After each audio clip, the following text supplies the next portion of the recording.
Okay, so I don't really know how to make an audio file, so I just decided to make this video instead and upload it to YouTube so you can watch it there. It's just gonna be audio, no visual imagery of any kind. So the first question, what does the Trans Youth Project do?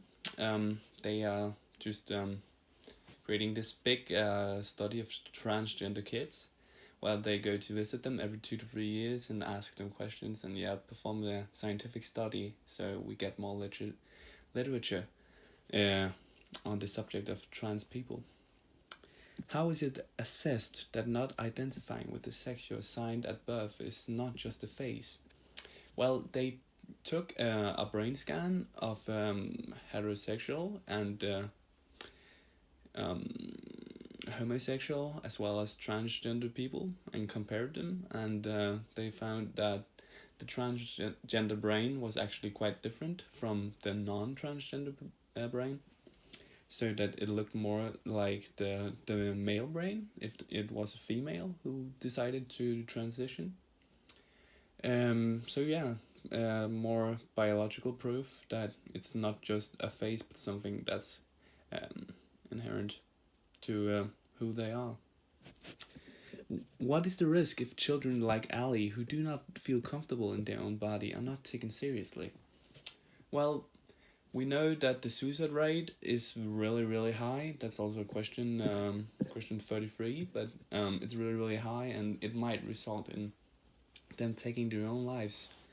Or they might also develop, what's it called, mental illnesses like depression or anxiety, which obviously isn't a good thing. Um, then we have what are puberty blockers? They are basically just this thing that pauses your puberty for a short while, so you get a couple of years to decide whether or not you want to transition, because it's a big decision and you get to um, play a little bit more around with your identity before you take the big step. Then we have the next category, or a subset of questions. Camp outdoors, a gay, lesbian, transgender summer camp.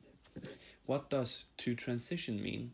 Well, it basically means that you transition from one gender to another, usually with the help of hormones in some way.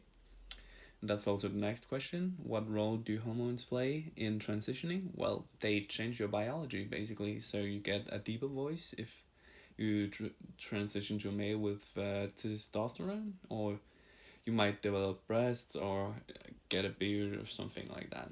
Whatever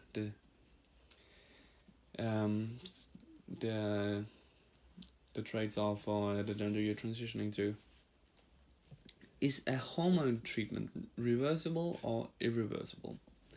It's irreversible. They said in the video that it's permanent, which means that you can't change it once you've done it. So that's also a big contributing factor to why you shouldn't just let children change their gender just because they feel like depressed or don't feel like their identity matches who they are.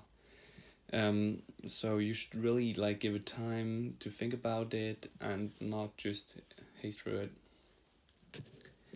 it. So the next question. So what is the risk if a young people who identify with the opposite gender he or she was born with undergoes hormone treatment?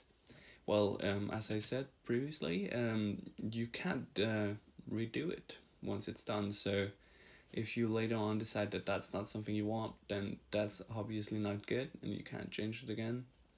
Permanent changes are not they are not optimal, because it means that you can't transition as well later in life, and because a lot of it has to be done during puberty, which is where the hormones start to affect your body in major ways. And what is the suicide rate for trans-identified people? It said in the video that it's 8 times higher, and in the background there is this text that says about 50% of transgender people has attempted to commit suicide, which is one of the individuals also stated in the video. So it's obviously a big problem. That was all of the questions, and I'll see you for our next lesson.